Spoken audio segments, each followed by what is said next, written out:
So, my name is Patrick Tate. I'm a University of New Hampshire graduate, and I hold a master's in wildlife ecology from University of New Hampshire. I became employed with New Hampshire Fish and Game in 1999, and then became full-time in a different position than I have now in year 2000, and I've been in this position, wildlife biologist, since 2007, fall of 2007. And one of the things I inherited when I got into my wildlife biologist position was mountain lions and the database regarding mountain lions. Now my job is fur bearer biologist, and in the state of New Hampshire, fur bearer biologist is generally a dump all for everything others don't want to do, or things that people just don't know. So with that, I get the what track is this, what scat is this, what blurry animal is in this picture, all those. And I thought this was unique to New Hampshire until I was in a meeting with other fur bearer biologists throughout the nation.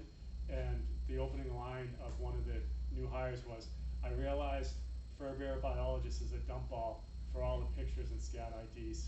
So I get a kick out of that. Now, today's talk is very fact-based. And for a state agency, we being a state agency, have to be very fact-based.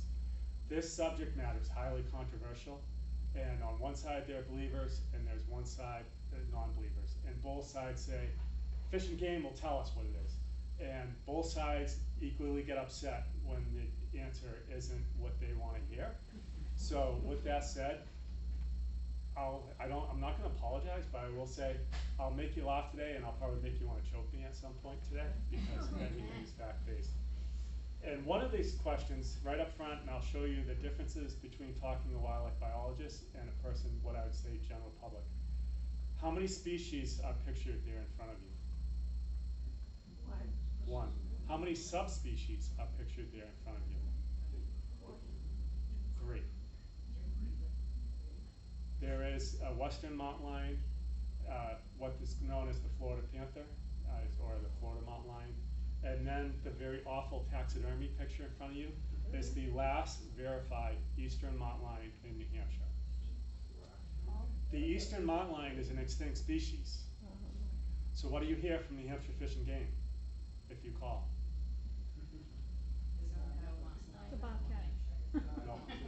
Mountain lion's an extinct species. Because a biologist is talking about an eastern mountain lion, the public is talking about a mountain lion. 2 different things. So the public often gets very frustrated with wildlife biologists about that. And there is, and at the end of this, you'll see there are ways for a mountain lion, not an eastern mountain lion, but a mountain lion to be found in the state of New Hampshire. Now I got to figure out how to go to the next slide. So a little bit about the eastern mountain lion. And that picture. Would you speak a little closer to the microphone? I have to bend over and I can't raise it. The mic's not. The mic's not on. Is the mic on? No. No, okay. So the eastern mountain lion, which was in New Hampshire, last verified incident in New Hampshire was 1857. The animal was shot and killed by a person by memory hunting foxes, and that occurred in the town of Lee. There's been some unverified situations that happened as late as the late 1800s. The U.S. Fish and Wildlife Service, it was around the year between 2010 to 2019 roughly, they worked with the Canadian Wildlife Agency to see if there was any evidence of eastern mountain lion existing in the historic range of Canada. And they also looked through all the states' work to see if eastern mountain lion existed anywhere in its former range in the East Coast United States. And it did not. So the eastern mountain lion is a listed extinct species. It was on the endangered list for a number of years, even though they knew it was extinct, and then eventually they did all the work to take it off and list it as extinct.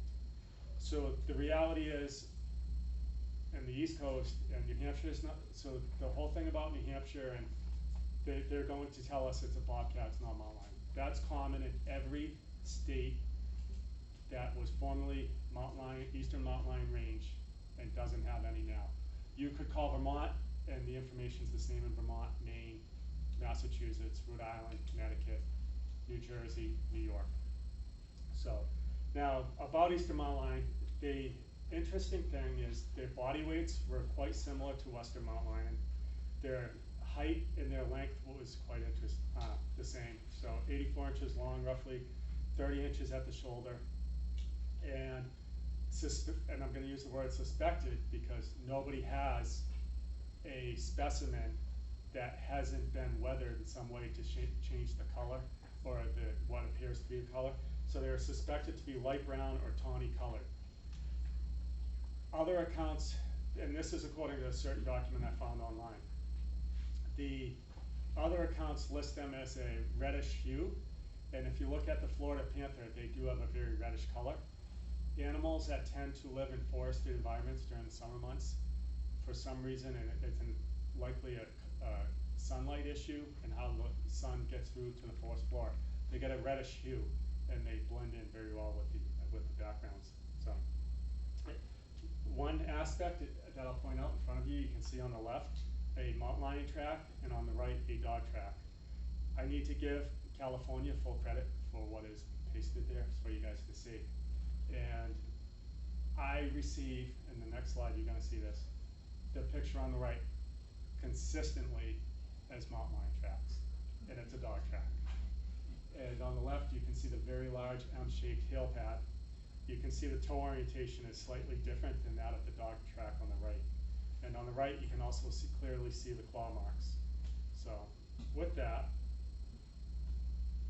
I do not remember the specifics on this photograph, but I can tell you it's a photograph that was sent in to me, and it was in my mountain lion folder of pictures.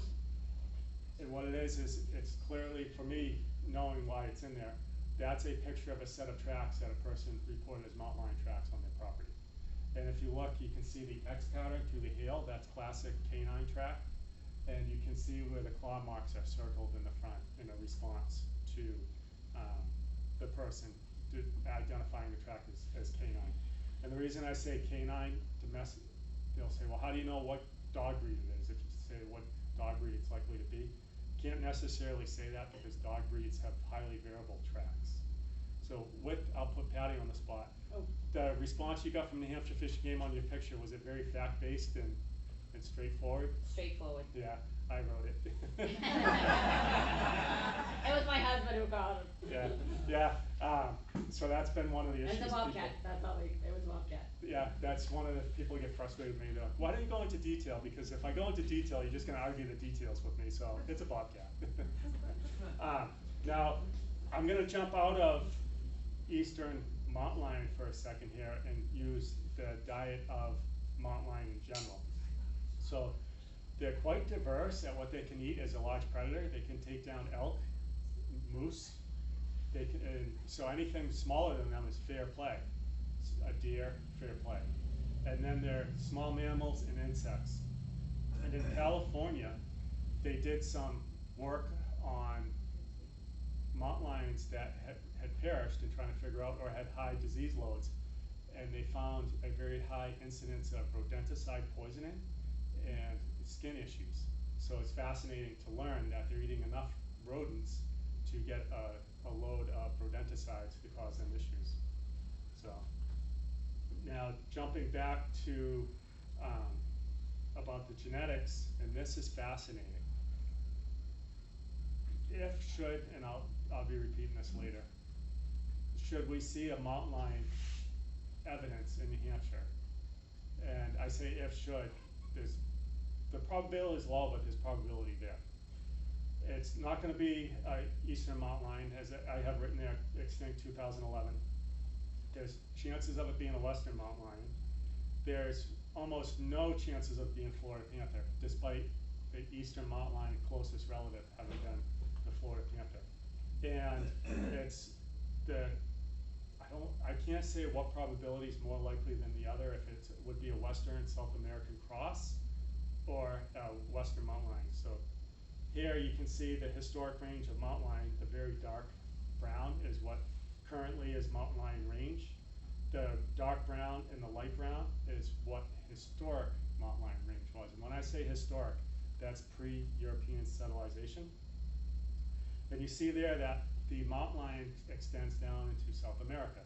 So I stuck to North American subspecies in the beginning. There is a South American subspecies, and the South American and the Western subspecies are in the what I would call pet trade. There is a black market pet trade of large cats. It's just how it goes. It's not common in the Northeast.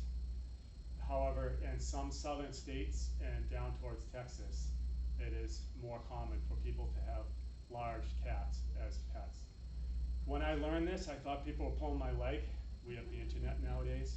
So I went on YouTube and typed in mountain lion or cougar pet, and there are videos, which means those were recorded since digital media became available, digital cameras, putting them in present time, of mountain lions in people's houses.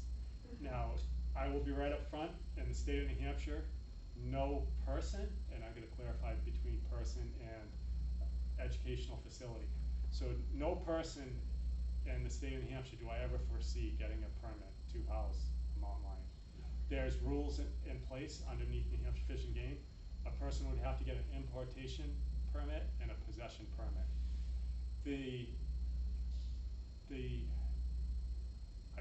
agency, nonprofits that I know of, and maybe one is a profit, that is a permit. Charming Fair Farm had a permit. I don't know if they continue to have mountain lion there. That someone in the crowd might be able to answer better. Squam Lake Science Center certainly has a permit for a mountain lion. And if I'll add, this program here today was actually created for a presentation at Squam Lake Science Center for their new mountain lions. The two they had that we probably most here have seen prior to 2 years ago, they have lived out their life, natural age, and they have two replacements that are much younger, and they're raising there. And when I started this, so when I told others that I was gonna be doing a presentation for Squam Lake Science Center on mountain lion, they giggled and said, good luck with that. And some of the public called and asked if I was crazy, knowing all the controversy. So, again, in front of you, more on the historic range about what mountain lions are and what currently today. On the right, you'll see the red, that's the known range of Florida panther, and then it turns into a slight green area. I can't say with confidence how far the Florida panther migrates out of Florida and goes north up into the other states. But having talked with some biologists on occasion, the Florida panther does migrate outside its historic range and end up on the border of other states. Interestingly, when that happens, they find physical evidence to prove that it has happened, meaning an animal migrated up. So, how many have heard about the infamous Connecticut mountain lion? It's an amazing story. It really is. So the picture you would see in front of you is absolutely the mountain lion that was struck and killed in Connecticut on a roadway. Notice it has what looks like some splotches. Can you see that in front of you? Yeah. That splotching is indicative of a young mountain lion, generally less than 2 years of age. And around 2 years of age, they get kicked out of their home range with the female. And they have to go find a vacant home range where they can defend themselves. And at the same time, they're looking for a female. So females and mountain lions and western mountain lions are slowly moving east, but females go as far as they need to go to find a vacant home range. Males have no issue on going on what they call long treks and just keep going. And if they don't find a female in a vacant home range, they just keep going. So it can be a series of bad decisions, and you can find yourself a long way from the historic range. And that's believed what this cat had done. So this cat, I tried finding this report, and thankfully I screenshotted a bunch of stuff a number of years ago when it happened and saved it in the file. So you can see what looks on the very left, a number of arrows that look to me, from my perspective, like an exploding star. That's the Black Hills of South Dakota, and for some reason that population has been, I don't know if it still is, or had been, pumping out a lot of dispersers and going up to North Dakota, Minnesota, Wisconsin. And with the Connecticut cat, it is believed that it went up over the Great Lakes before it came back into the United States. So it went up into Canada, came back in. What's interesting is the cat was documented December 2010 in New York. So I gotta explain this very clearly because I can cause confusion if I don't. The hair sample was picked up in December 2010, and the hair sample was held. And by memory, it was a retired conservation officer or game warden, and I can't recall if it was a family member or himself, looked out the window and saw a mountain lion walking through that back window. And the retired game warden and another individual went out and they backtracked that track until they found a bed, and then scanned the bed until they could find some hairs, and they took some hairs. They reported it to its New York DEC, and DEC held on to that hair. Fast forward to June 2011, Connecticut gets a report of a mountain lion with a photograph. But the photograph is a digital camera through a screen. And has anyone ever tried to take a picture through a screen? It's impossible. The camera goes at the screen. Now, as a wildlife biologist, and I understand how this can happen, and I'll get into some of the pictures and I'll help explain, looked at it, and he goes, that's a golden retriever. That's someone who size 11. Because all it was a blurry, tawny-ish golden color going away. So there's no detail in the picture. And he's like, they're hoaxing us. And they left it. So the next day, or right around there, a person had a partial track, and they went out and looked. And sure enough, it's a mountain lion track. So now that picture from the day before was, all right, maybe not so fast, that could have been a mountain lion because of the screen. And within 2 days after that, this mountain lion gets struck and killed on the Connecticut roadway. A state trooper gets called to the accident, pulls up on the scene, looks down, and says, he knew right off what it was a mountain lion. So reports it to the Connecticut DEC, says, what do you guys want to do? So they take they bring the cat to Connecticut DEC, and I'm not sure if it's DEC or another DNR or what it is, but they're a wildlife agency.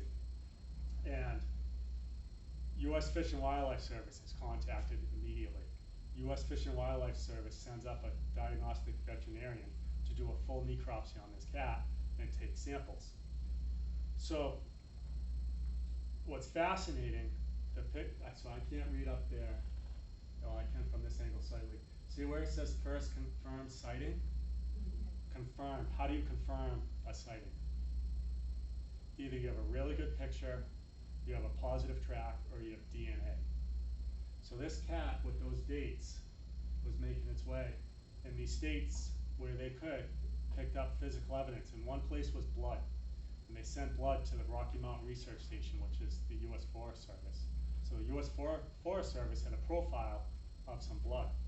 Well, when this cat gets killed in Connecticut and the samples are sent for DNA, it's an exact match to some blood they got in another state. And it was fascinating to see that this cat's trek through not every event was able to be captured. There was a farmer, I don't recall if, I believe it was Wisconsin. He found a deer stashed in his cornfield with the corn stalks all pulled over it, and he recognized that was quite unique and something was going on. He didn't suspect it was deer, so he set up a video camera, I say video, a game camera on video mode, and left it for a few nights. And one of the nights he decided he was going to he had to work late into the night cutting his corn, and you see the tractor going in the light of the tractor going a few hundred feet away, and the camera's tripped, and what it is the mountain lion coming back to its kill. So it's this really neat video, and that one's a confirmed sighting. We can't say it's believed it's the exact same animal given all the trajectories. So now, because I'm going to disclose everything, I got to disclose the part about New York and that hair sample. The cat gets struck and killed in June in New York, and they says, "Oh, we got that sample. We should send that out." So they've had it for 6 months, and they send it out, and it comes back as an exact match for the mountain lion that was hit in Connecticut. And as a wildlife biologist, on that screen in front of you, you see the New York spot and you see the Connecticut spot. And I am by no way going to try to convince you that wildlife move in a straight line. That mountain lion, and you look at those distances, could have very easily been in New Hampshire for a time, and we didn't record any evidence of it. So it's completely possible. On that front, there are approximately 60,000 individuals who purchase hunting licenses in the state of New Hampshire, primarily for deer.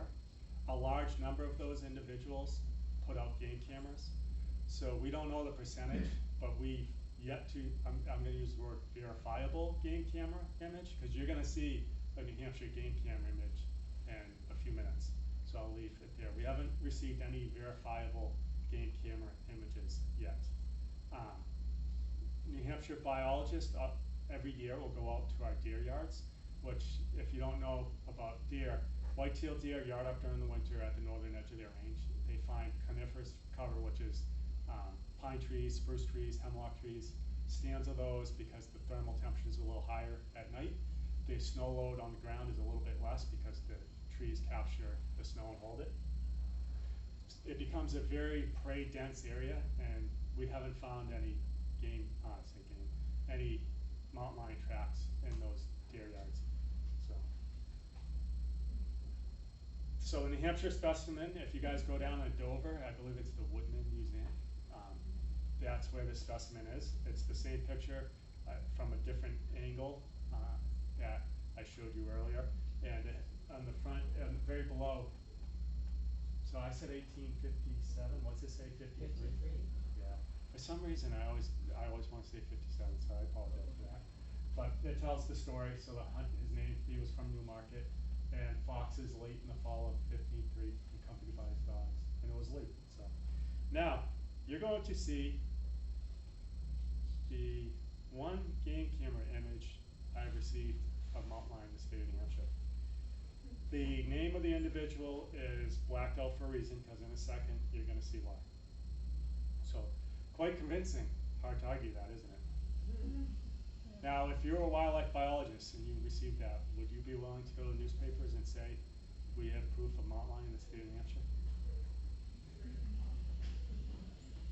So this individual, so he said that he took this picture in the town of Hill, New Hampshire. It was sent to Heidi Murphy. Heidi Murphy at the time was an administrative lieutenant. She's back in the field as a sergeant now. She knew this individual. This individual did this picture, cut out numerous newspaper articles with my quotes, and my quotes are, when we have a picture or DNA evidence that verifies mountain lion in the state, we will go to the public newspapers and disclose such. We have no issues. We are based on facts. So he took those newspaper clippings, sent it to Heidi with a letter stating New Hampshire Fish and Game now has the proof to say there are mountain lions in the state, proceeded to call me, and also sent me all the clippings with the highlights, and would like me to thank him for that proof. What do you see there? Is it the same picture you saw before? Yeah. And when was it posted? It has the date, should have the date up there. 2007. 2007. Did he put the date on his game camera? 2014. What do you guys have for questions? Is it the same? It's not the same. It is the same picture. It's 100% the same picture. Yes. The only question I have for the individual that I'm fascinated by is how they got all the game camera stuff on there and made it look crisper. Yeah. That's the one thing I never got answers to. So, this is one of many big situations that I've had to deal with for hoaxes, and this is why Fish and Game and most say, Pat, you deal with this, because they don't want to go through all the fine details to prove. So, Rocky Mountain Research Station, I mentioned them earlier.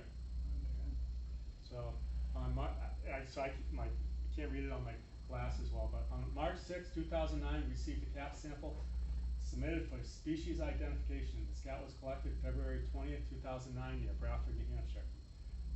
The sample was determined through genetic analysis to be from a wolf-dog Canis species. So right off, that makes people think we got wolves mixed in the state. 98% of the genetics of wolf is shared with dog, a domestic dog. Doesn't matter what domestic dog you take. So, and then you read below, wolves and dogs cannot be readily separated using mtDNA without detailed local genetic databases. Please let us know if you have any questions. We look forward to working with you in the future. I put this one in for a reason. There was a newspaper journalist that used to write outdoors column for Union Leader. And he used to write a lot about mountain lions in the state and make it sound like New Hampshire Fish and Game was covering things up. The person that found this scat was a high school student and went to his school and was telling the science teacher and other teachers about what he found. And I say this scat because it gets really confusing in a few minutes. 2009, I'd only been in this position for about 2 years, and something in my street smarts said to me, don't go alone. And also, I had saved the emails. So when you went to a science teacher, they contacted this newspaper journalist because they wanted to get the story out. And he was feeding them. Oh, Fish and Game's going to deny it, they're going to do this, they're not going to admit it, and everything. So I took a biologist to the individual with me. I set up date and time to go out to the area where he saw this mountain lion stat.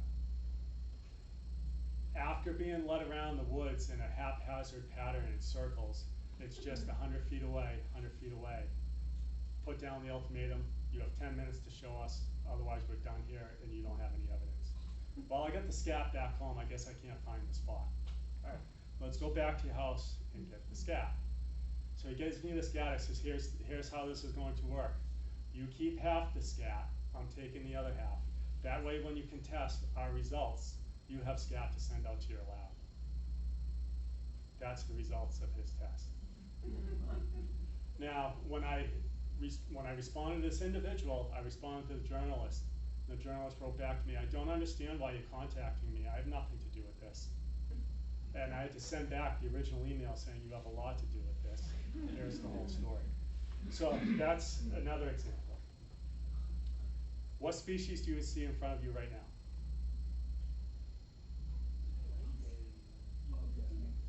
So I heard lynx, I heard bobcat.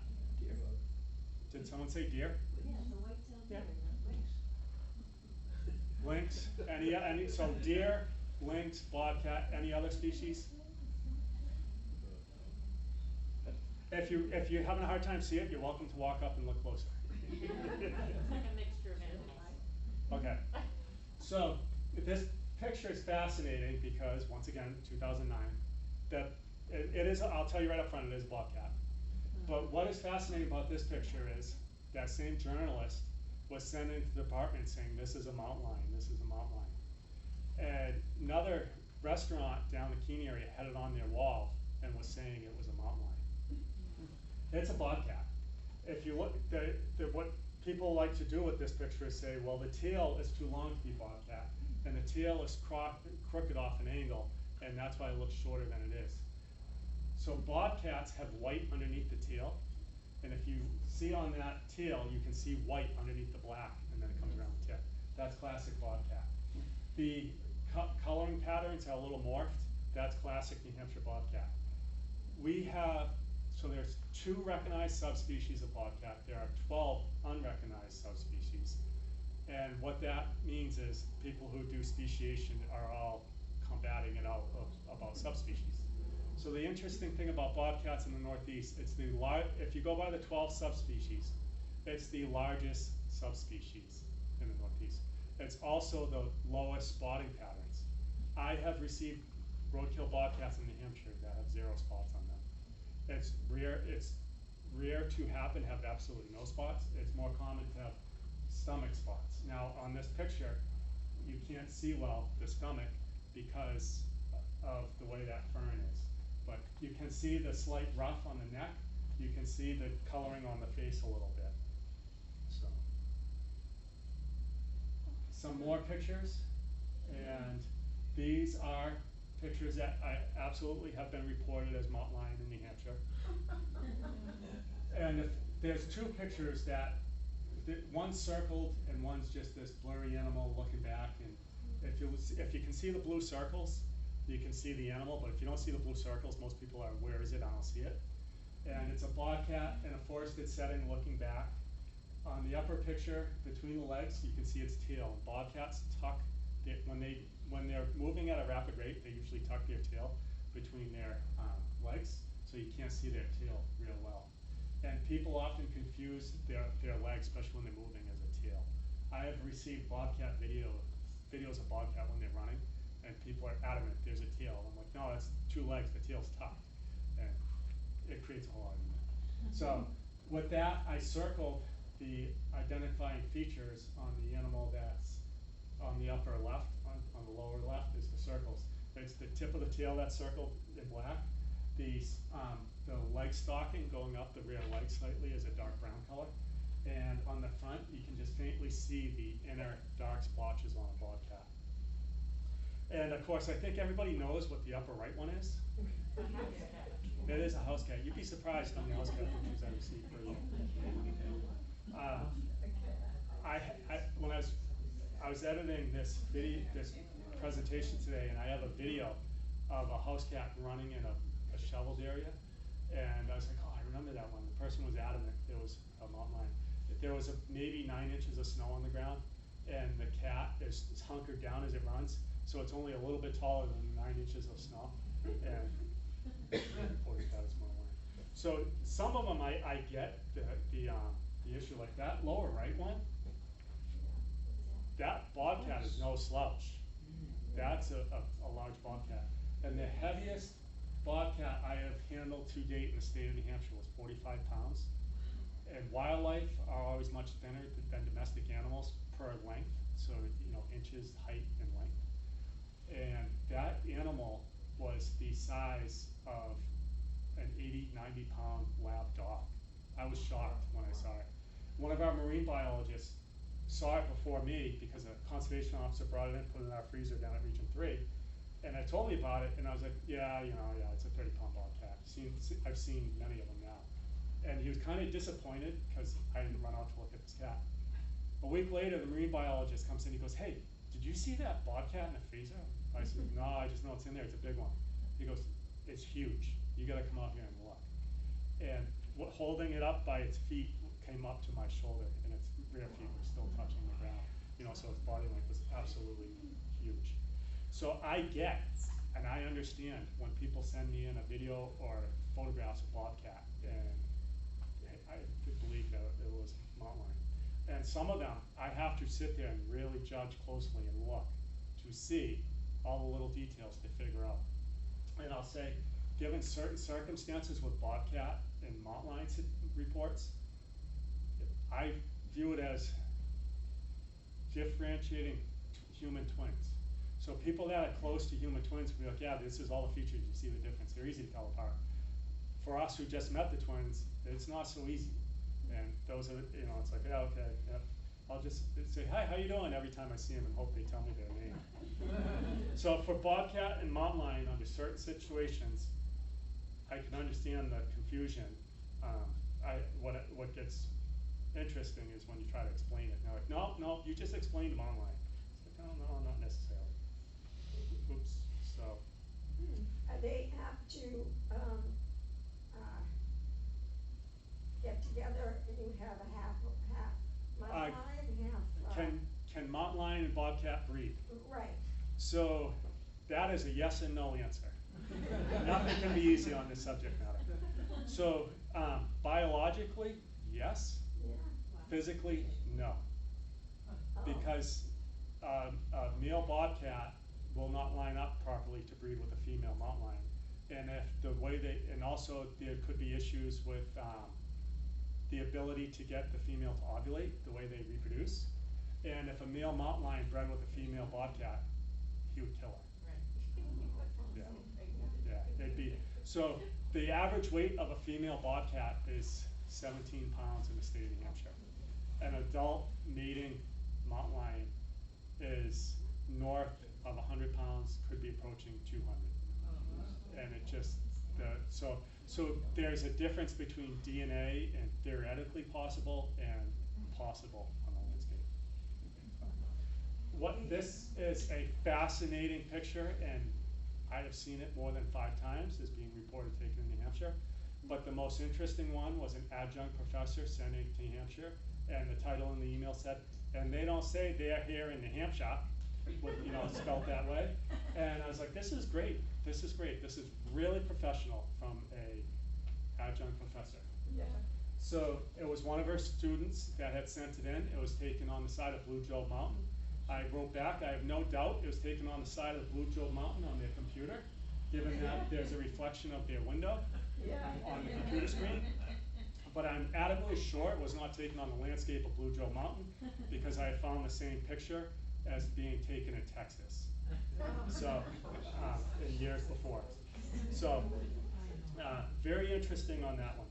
And about how serious, well, when they're legitimate, I take them serious. But if someone sends me in a picture that's got glaze on it, and I've seen the picture before, I am going to be a little facetious about it and show them, you know, don't make us in New Hampshire sound like a bunch of hillbillies. It's unprofessional. But, so, had it been, you know, a legitimate situation and looked into it, would have been more. And I got a few of those coming up. Again, all reported in the state of New Hampshire. How do you contest that? So once again, Google image search. The top left is from a whole series of pictures. I believe that was Colorado. The larger picture in front of you, one of the most fascinating thing was I sent it to our deer biologist and said, what do you think? And he said back to me, either a black-tailed deer migrated a really long way with that bobcat following it, or that person taking the picture has a great telephoto lens. So the bottom left, numerous times being in New Hampshire, the heyday of these hoaxes was when Facebook opened up Facebook to the whole world, because town pages got created, people shared everything, and if you read it on the internet, it must be true. And how many have heard, I drove by a mountain lion hit on the highway? Have you ever heard that? I've heard it a few times. Heard it from situations that happened before my employment, which I have no information to talk about. You know, I can just say, yeah, thank you for the report. It's so many years ago, I have no information. And this is a report that that's my truck, F-120, in front. So how many are on social media? So I envy all you guys. I wish I could be better about it and not be on social media. But when you're a state agency, you know, you like to learn what's going on. And so there's a Facebook page, and I'm giving them free publicity if this is going to be posted later, New Hampshire Mountain Lion Discovery. And this is the second, I want to say, it's the first Facebook page, but it's the second online system that the first one was before Facebook was to the whole world. The first one was, the guy called me and said, I'm going to prove you wrong. I said, that I'm so happy to hear that. You're going to make it very easy for me, and I welcome I don't want to call it competition, but the checks and balances. And it threw him off. So years later, he was interviewed by newspapers. I've been interviewed by numerous newspapers on this subject.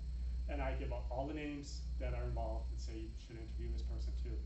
And he had said something to the effect that when he started the page, he believed mountain lions were in the state of New Hampshire, but after so many pictures of bobcat and hoaxes, he wasn't so sure. So that's not verbatim of what he said, but you know, the context. So I've had a number of situations of people reporting to the department mountain lion struck on the highway. And it's a race between New Hampshire DOT and New Hampshire Fish and Game. Because New Hampshire DOT picks up roadkill wildlife as their hazards. If a person hits one, it's potential they could lose control of the vehicle and crash. So they're road hazards. And situations when it's mountain lion report, it becomes a race because DOT patrols our roads. As much as you don't think you see them, they're patrolling our roads for this type of stuff, and they remove it. If it's something unusual, they'll contact New Hampshire Fish and Game, but if it's not unusual, they're not contacting Fish and Game. And with that, I ask, what do you see in front of you? A white-tailed deer. We have over 120,000 white-tailed deer in the state of New Hampshire. That is a completely common thing, especially on Route 101. They are not gonna contact us. They're gonna remove that animal and throw it in where they collect their roadkills. So, with that said, I get the report that there's a cat with a long tail killed on Route 101. They give me the mile marker, and I'm about 20 minutes away. I'm like, oh boy, here we go, I got 20 minutes. And we can't speed. We can push it, you know, the same as the general public can, 5 miles per hour or so on the highway. But you start pushing it any more than that, the public starts calling the office. So you can only go so fast.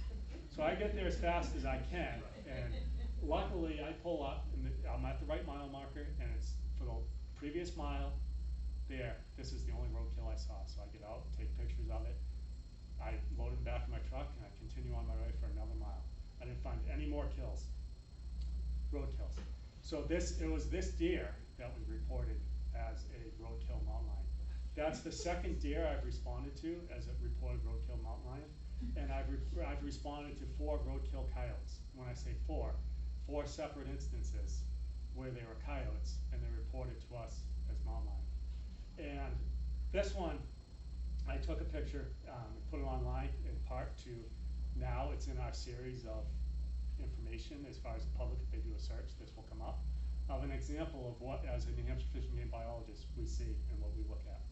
So, and there was a ecologist who reported, I'll read you the last paragraph, but I'll tell you the synopsis of it. There was a newspaper in the Lakes region, central New Hampshire, possibly you could say Southern Whites, that wrote this excellent article about mountain lion evidence in the state of New Hampshire. I found it in the winter of, I'm gonna call it early 2008, so it would have been like January, February-ish 2008. I started in my position in October 2007. This article was written so well that it fired me up, and I called my supervisor and said, what is this, and why didn't you tell me? Because I'm getting all of these reports, and if I don't know about this one, I potentially look foolish because of the information that I'm giving out. No, we have many examples.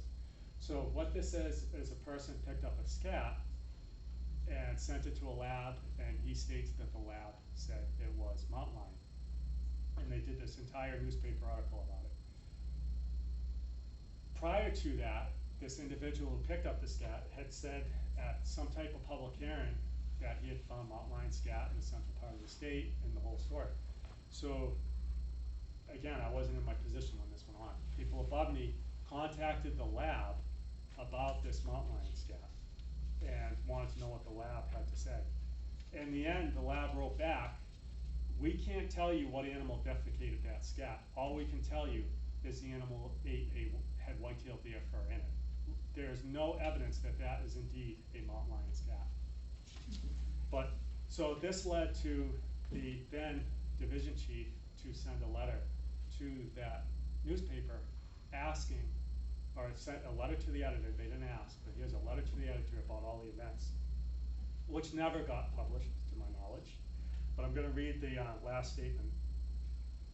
Fish and Game has a very open attitude towards the presence of mountain lions. And let me look at when this was written. This was written prior to 2011. This was written November 28, 2005. And I would say this because eastern mountain lion at that time was listed as a endangered species, not an extinct species. So it wasn't clear on the evidence out there and that eastern mountain lion continued to exist on the landscape. And that's an important piece because I said earlier, we base everything on facts and information. So Fish and Game has a very open attitude towards the presence of mountain lions. We receive many reports of cougar observations every year. Each report is evaluated and potentially value reports are investigated further. Many of us have spoken to credible observers whose sightings simply cannot be challenged. Our best explanation of those sightings is that they are pets that have been illegally released in the state, and they simply do not survive long enough to leave credible evidence of their existence. If you talk to biologists in states where mountain lions do exist, hard physical evidence is abundant. They leave tracks in the mud and snow. They kill and eat prey, including domestic animals. Scat samples are numerous. They get hit on the roads. They show up in pictures and home movies, etc. Until that type of evidence is found here in New Hampshire, it would be unprofessional and irresponsible for us to lend credence to their existence in the wild. As is the case with wolves, following years of persecution, mountain lions are responding to many years of protection and are expanding their range. Whether or not they return to New Hampshire in free-ranging state is yet to be determined. We are an agency are committed to monitoring the situation in an unbiased and professional manner. If and when we can verify their existence, it will not be secret. We deal with threatened and endangered species issues every day. We certainly aren't concerned about adding one more species to the list, especially something as exciting as mountain lions. So that's everything about mountain lions in the state of New Hampshire. And the debate continues, because I'm sure someone in the room says, I got a picture one and you're wrong. So if anyone has those stories, you're welcome to tell us. You're welcome to show us pictures, anything you want. I certainly am not judgmental of any of these reports, because I do know, as that Connecticut incident has proven, there's potential for a mountain lion to show up in this state. With that, any questions? What about in the case where it showed the tracking of the mountain lion that was killed in Connecticut? I mean, it could have passed through here. Oh, absolutely. There's 6 months. But no one got it. Right. Anything's possible. Right. Anything is possible. I'm not saying it didn't come here. I'm not saying it did come here. Right. I'm saying anything is possible. Yeah. Would you go over mountain lion, panther, cougar, catamount, or? So mountain lion, panther, cougar, catamount is all common names for a mountain lion. So let me see if I can back up, if I get the scientific name here.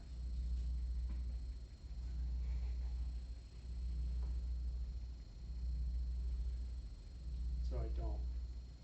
By memory, Felix concolor is the scientific name for mountain lion. All the common names that you just mentioned is the same animal. It's a common name. So I'll use the example. So there's scientific names and common names. Common names are just general things that people call them. If you were to go down in Florida and say, I saw a gopher, what species do you think that they'd be talking about? Ground owl. There's a frog, I'm told, that's called the gopher. So, catamount, you go to one area of the country, people could be calling them catamounts. They're talking about mountain lion. Cougar, same thing. Yeah. It's interesting you ask me that. I've had people argue with me because I'm like, I say mountain lion. I didn't say it was a mountain lion. I said it's a cougar. I'm like, no, cougar's a mountain lion. No, it's not. And then I've just numerous debates, but they're all the same thing. It's a common name.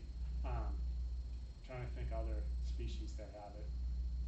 There's a few species that have different common names. I think mountain lion's probably the one with the most though. So. I missed if you talked about these on the I didn't table. talk about those. I'm glad you asked me that. Can anyone tell me what those skulls are in front of them? Or if you can see them. Hold them up, they can't see. Okay. One must be a mountain lion, right? Yeah. So one is a mountain lion. And so there's two skulls, they're both cats. And I think everyone will say, oh, that's a mountain lion. What does people think this is? It's a smaller version of this. So it's a bobcat. This was a large male in 30-pound range.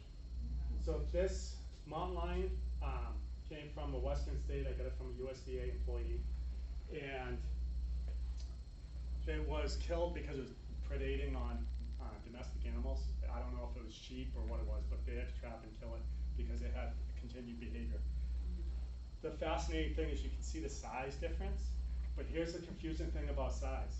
If you don't have these side by side and you see it just off on its own, how do you know if this is so large? Because the whole body is large. And for a biologist, you start to notice little key features. Mountain lions have a slightly longer neck. They also have a slightly more pronounced nose. And if you compare the head to the shoulder ratio, the shoulder looks much larger than the head. And with bobcats, you can start to see those differences. That goes back to what I was saying about a family member differentiating twins versus a general from the public. You can't see the differences. Now, the bobcat on my left was an older male bobcat. He has broken teeth, and it's common with 6-year-old bobcats. Male bobcats above 6 years of age start breaking their teeth, especially when they're hunting deer. So I'm very fortunate to have this mountain lion skull, and it was quite wise of me to somehow get a hold of it. If I remember right, I traded something for it. But I've had reports of animals being killed by mountain lion in the state of New Hampshire, and I go out and I'm like, how, they describe an adult animal, and I bring bobcat skull and I bring the mountain lion skull and line up the teeth, and they fit perfectly on the bobcat, and the teeth are too far apart on the mountain lion skull. And so that's been quite interesting. And talk to them, like, the size, and then when they see the size of the skull compared to the predated animal, and this situation was a groundhog or a woodchuck. Once again, different common names. I guess so. Maybe woodchuck, gopher, groundhog might be almost up there with mountain lion. But so it's been good to differentiate in that thing, but also good to show you just how large these cats are. So.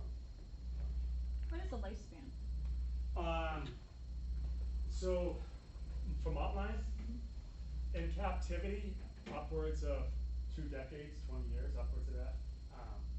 In the wild, I haven't read enough to say what the science is saying, but my experiences in the wild, if you were to average it out, it's probably between, for a max, 7 to 10 years, with a few getting up into the teens.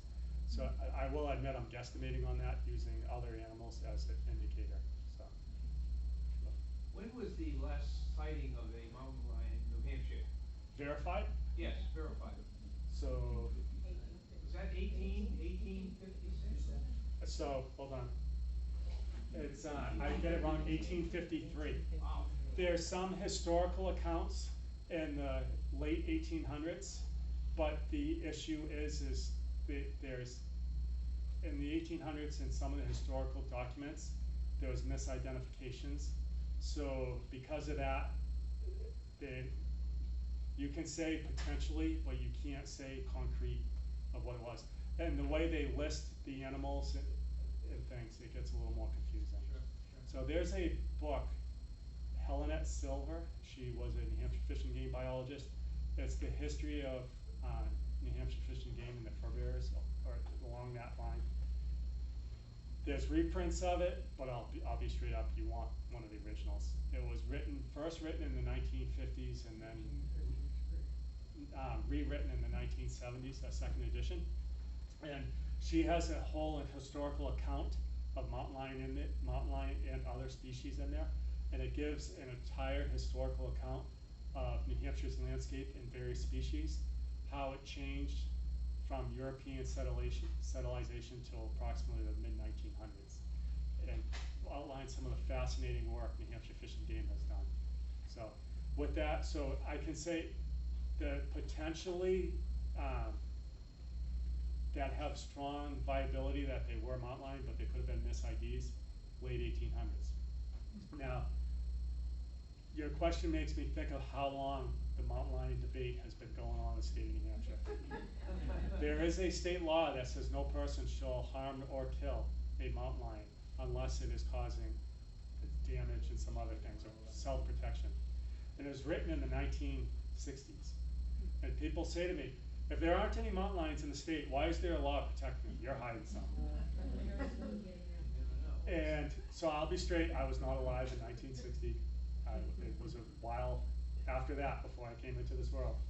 So I had read different things, and I had met an individual who was alive in the 1960s and fully remembers when it was being debated at the State House to have that law put in place, and remembers newspaper articles about it.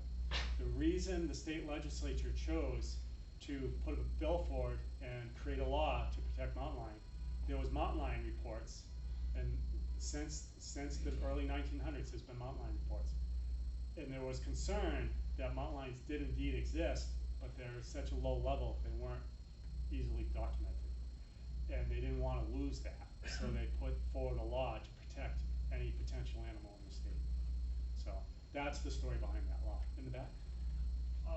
To help monitor the movement with the Western Fish and Game departments ever tracking callers on them? So Western states that they do track their animals. I say their animals, some of their animals, they do all that stuff, yeah.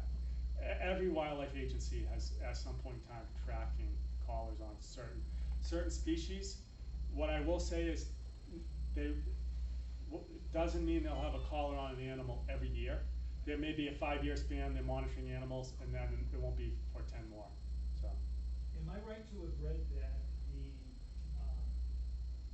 a male mountain lion might have a 200 square mile territorial area? Yes, so that's one thing that I did research in the literature. The highest I saw documents say was 700 some odd square miles. And that's one? One animal. The average, another document said the average was in the 500 range, and then another document I read had a range of 20, not a single animal, but they listed the home range of Western mountain lion, 25 to 700 something square miles. The issue now becomes 25 miles for such a large predator is extremely, extremely small, and there's potential for severe prey impacts, and they gotta move on. So the 25 one, I don't know where they got that from. So. You mentioned bobcat. What about lynx? We have lynx in New Hampshire, and they're a fascinating species. So Canada lynx, for those who don't know about them that are in the room, are often perceived to be larger than bobcats, and they're not. Canada lynx average about 1 kilogram less than bobcat, and they have more than twice the size of a foot. So that's why they're snow specialists, and they really go after snowshoe hare. So they're slightly less body weight, longer legs, and wider paws, and their paws act like snowshoes on the snow, and they're able to go across very well. They have somewhat similar appearances to bobcat, but for me it's striking to be like, no, that's a lynx. For the general public, it's not that easy. The habitat occupation models show that New Hampshire has home range habitat for up to 30 lynx, but we don't believe we have 30 lynx in this state. There was one lynx struck on a roadway in 1992, and that was I-89 in the Sunapee area. And there always has to be a but with all this stuff. At that time, the DEC of New York was doing a repopulation or reintroduction of lynx, and they were using Yukon lynx, reintroducing them to the Adirondacks. And fortunately, the lead biologist that was doing that was our biometrician and deer biologist in the state of New Hampshire for a number of years. And he said those lynx, in his exact words, hit the ground running. They did not stay where they were released. And it was his firm belief that that lynx that was hit on I-89 in 1992 was one of the Adirondack lynx. Real quick, I'll say, if people right off say, well, you guys should have done DNA on that. In 1992, DNA wasn't even a thing being talked about. So nobody thought to say it. I got a picture, I think it's a lynx. I will be happy to look at it and tell you I'll show you. The probability is it's most likely a bobcat. I'm happy to look at it. What town was this? Right here in Gilford, but Okay. So the furthest south we've had a lynx so far. Do you want me to tell anybody? He's Yeah. wrong. It's a bobcat. Oh, just with the ears, like, with the. Yeah, the tufts it's on top of bobcat. it? So look at the color. See how red it is? Yeah, yeah, yeah. Bob, he, What copy was the ears, it has a little. yeah, so bobcats have upwards of like a 9/16 tuft, and lynx will have upwards of 3/4. And the lynx, they're so long that they like dangle and they flop over. They both have the tufts. Yeah, they both have the tufts. And again, to make it more confusing, female bobcats sometimes have just barely a whisker of a tuft and no tuft. So it depends on species. What you get there is a nice large male bobcat. And if you were to take out the whole background, and this is fascinating about bobcat, I could have told you that was a summer picture because of its coat color. Our bobcats are reddish in the summer and they're brownish gray in the winter. The white on the back of the ears is another very prominent telltale of bobcat. Lynx don't get that nice clear white like that. When did you do that? Way back in the, So these are all subspecies of the same, when you mention the Florida or the Western, they're all the same. they're the same, Subspecies. they're subspecies, they're different subspecies, Right. but they're the same species. Do you get what I'm So they can all breed, I mean, they can, Yeah. and can an animal be listed, or was it, I may have missed this, was the mountain lion, or whatever you wanna call it, was it on the endangered species, Yeah, list so in New Hampshire? the eastern mountain lion is the one so when you say so the subspecies eastern mountain lion was listed extinct. And at one time it was on the endangered species list. I think what you're getting at is if a western mountain lion shows up in New Hampshire, is the question, what would it be listed as? Is that the question?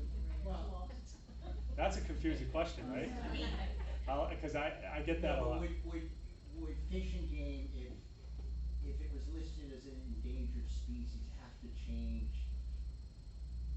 can you have a subspecies on the endangered species list, I guess, what I'm getting at? Yeah. Yes, you can. You can absolutely have a subspecies on the listed endangered, yes. So, Because that would change things tremendously for Fish and Game, I would think. and what you're getting at is a common thing that people say. Fish and Game is afraid to say there's mountain lions in the state because they're endangered, and Fish and Game in the state would have to change how they manage habitat. That's a belief out on the landscape, but it is an incorrect belief.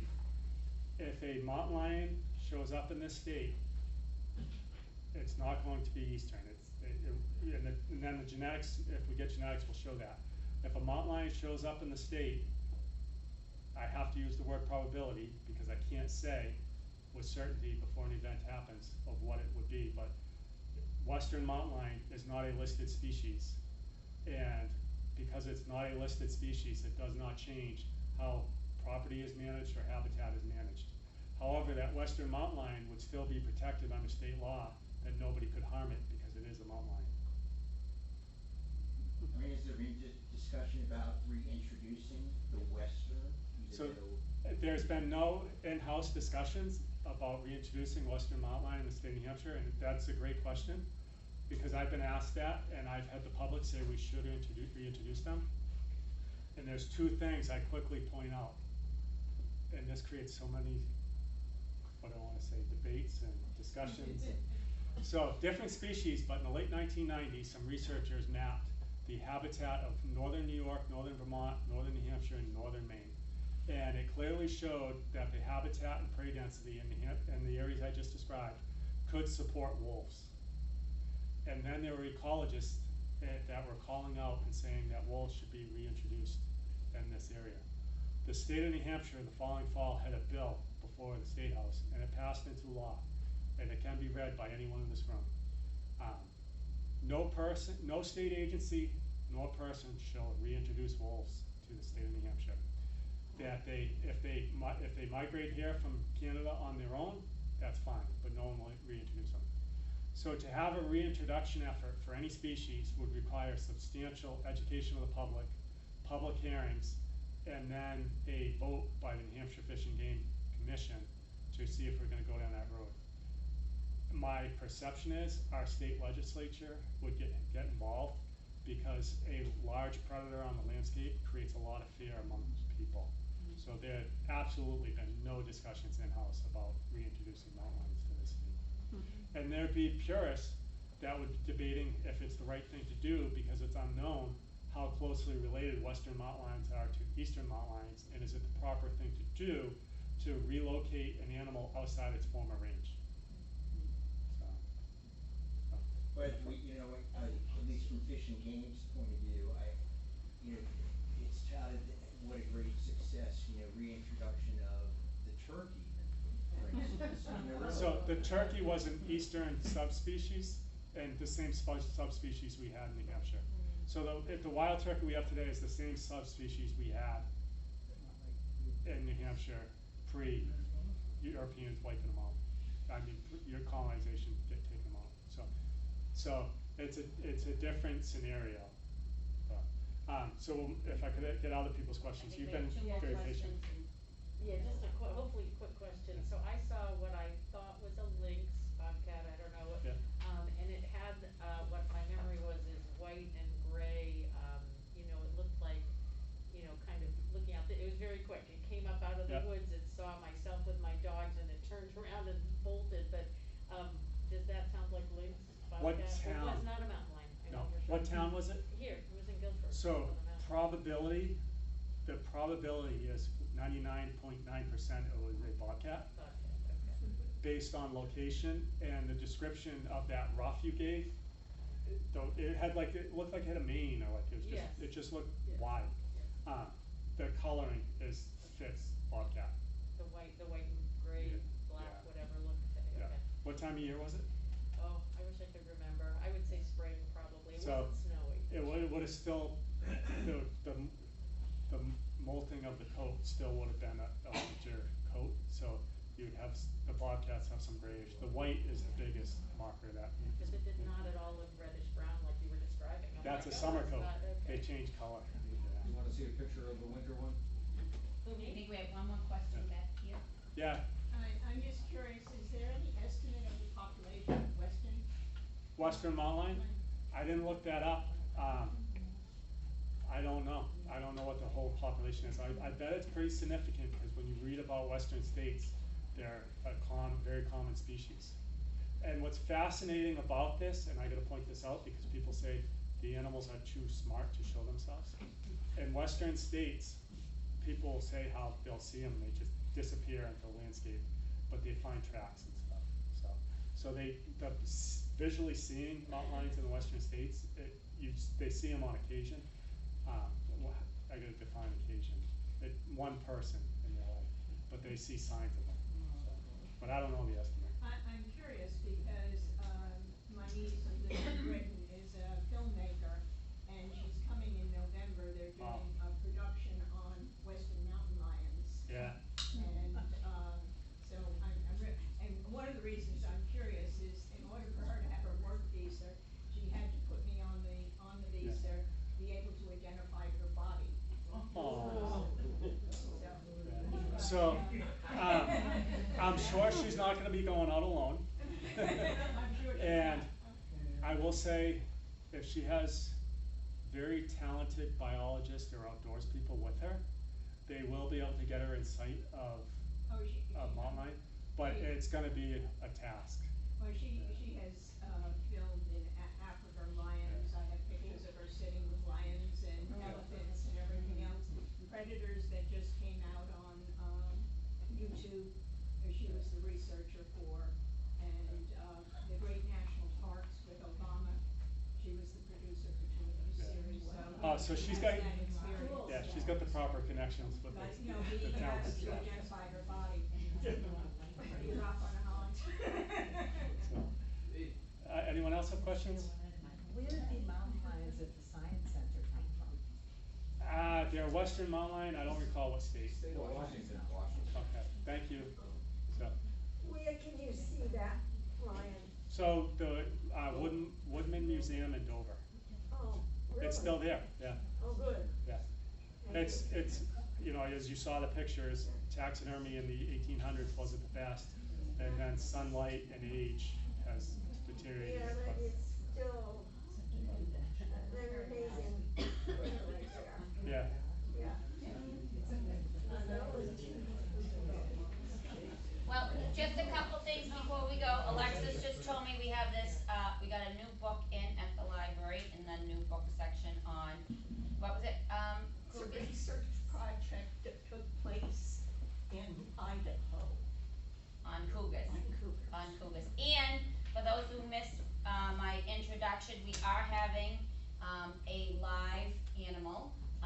The Arctic fox will be here in October, so make sure you take a calendar so you know when that is. And, thank you, Patrick, so much. Thank you. This was